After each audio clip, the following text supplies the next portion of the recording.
This year's Astana Economic Forum featured a world anti-crisis conference devoted to addressing the faltering global financial system.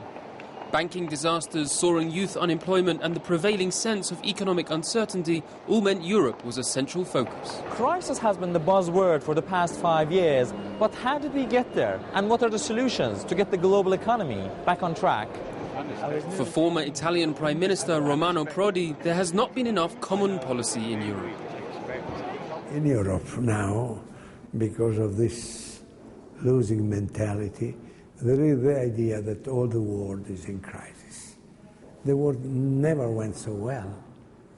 Asia is growing, Africa also, starting of course from zero, but is growing. United States are from 2 to 3%, only Europe is suffering. When you have the zero growth, horrible unemployment, even more horrible of young unemployment, you have to put some fuel in the economy.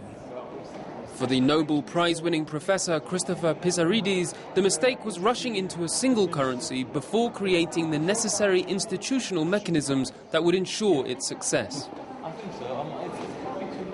It's not going to be easy because they've got to be very brave decisions, in particular when forming the banking union and the fiscal union, which I think we need.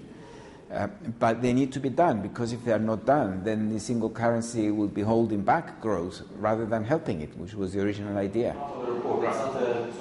For Microsoft's European chairman, the answer is education. He called on politicians to invest in providing Europeans with the right skills to create growth. Then you can get, if you think about the only thing Europe can sell is the ideas, right? We can sell only ideas. It's about, in Europe, the model is about unlocking European potential. There is a lot of potential, but we need to make sure that we are really take education and skills as a mantra for the whole Europe.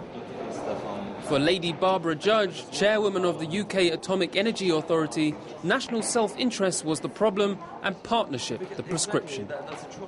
We have to look at energy policy. One of the things the EU does not have is a strong energy policy. It's a nationalistic situation. Each country thinks it has its own solution.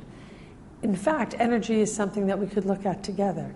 If we were to share our different forms of energy, if we were to construct grids that worked across all of Europe, we could lower the price of energy to the consumer. If we lower the price of energy to the consumer, we can use the money to fuel manufacturing. More than 9,000 participants gathered for the event's opening, chaired by Euronews' very own Stefan Grobe.